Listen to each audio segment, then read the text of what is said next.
नमस्कार दोस्तों, स्वागत है आपका न्यूज़ टाइम के इस अंक में।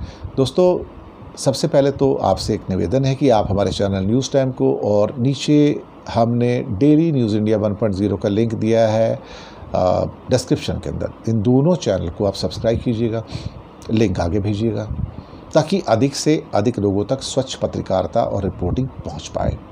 दूसरी बात, आप हमारी छोटी छोटी मदद कर सकते हैं, आर्थिक मदद कर सकते हैं। इसके लिए नीचे डिस्क्रिप्शन में ही हमने यूपीआई नंबर और बैंक अकाउंट नंबर दोनों दिए हैं। किसी एक को चुनकर छोटी सी मदद करके आप दरअसल अच्छी पत्रकारिता को बचाने में हमारा साथ दे सकते हैं और हमें आपकी ज़रूरत भी है। आते हैं आज की खबर पर। अब संसद में नीट पेपर के ऊपर लेके बड़ा हंगामा हुआ और हंगामा इतना फैला कि सत्ता पक्ष को जवाब देना भारी हो गया, बल्कि उनको एक तरह से कहा जाए तो यस कहते हुए उनको देखा गया कि हाँ, हम इसके ऊपर बहस ज़रूर करवाएंगे। और राहुल गांधी ने उठते हुए पहली बार बड़ा इल्ज़ाम लगा दिया कि स्पीकर साहब ने उनका माइक बंद कर दिया है। और जब वो कह रहे हैं कि माइक बंद कर दिया, तो किसी ने तो माइक बंद किया होगा। अल्टीमेटली कौन लोग हैं जिनके पास माइक के बटन होते हैं? वो किसके अधिकार क्षेत्र में काम करते हैं? लोकसभा किसके अंडर में आती है? स्पीकर के अंडर में आती है। मालिक कौन है? वही है।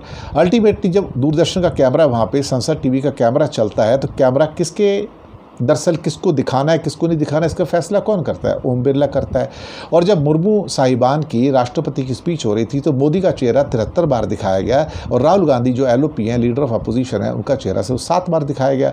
तो आपको पता लग सकता है कि बटन किसके पास है। तो ओम बिरला जितना मर्जी झूठ बोलना चाहे बोल ले, वैसे भी उनकी औकात और हैसियत कुछ रह नहीं गई है।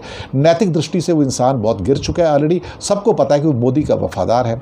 ये भी सबको पता है कि ओम बिरला बेसिकली संविधान के प्रति कटिबद्ध तो है नहीं, उसकी निष्ठा सिर्फ मोदी के प्रति है। और पहले दिन जब उन्होंने अपनी ओर से इमरजेंसी के ऊपर प्रस्ताव रखा और मौन रखवाने की बात कही, उससे उनके इरादे स्पष्ट हो गए थे कि ये आदमी बेईमानी पर फिर उतर आया है।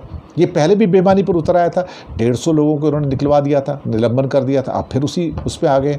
तो ये दरअसल क्या है कि एक पूरा का पूरा एक कार्टेल बना हुआ है बीजेपी का। मैं तो कहता हूँ कि सारा का सारा भारतीय जनता पार्टी ने एक माफिया तंत्र बनाया हुआ है। इस माफिया तंत्र के अंदर सारे के सारे जो हिस्से हो सकते हैं इस लोकतंत्र की व्यवस्था के, वो सब दरअसल उसी ढंग से काम करते हैं जैसे मोदी चाहते हैं।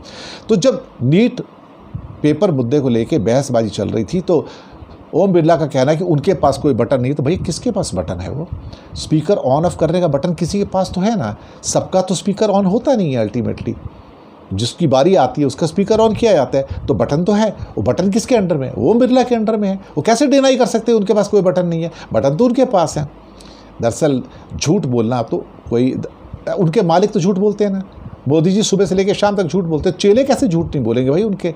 और वैसे भी स्पीकर की अपनी हैसियत क्या है भैया? कोई हैसियत नहीं, उनकी कोई औकात नहीं है। वो सिर्फ मोदी के चेले हैं, उनके लिए संविधान वगैरह कुछ नहीं है।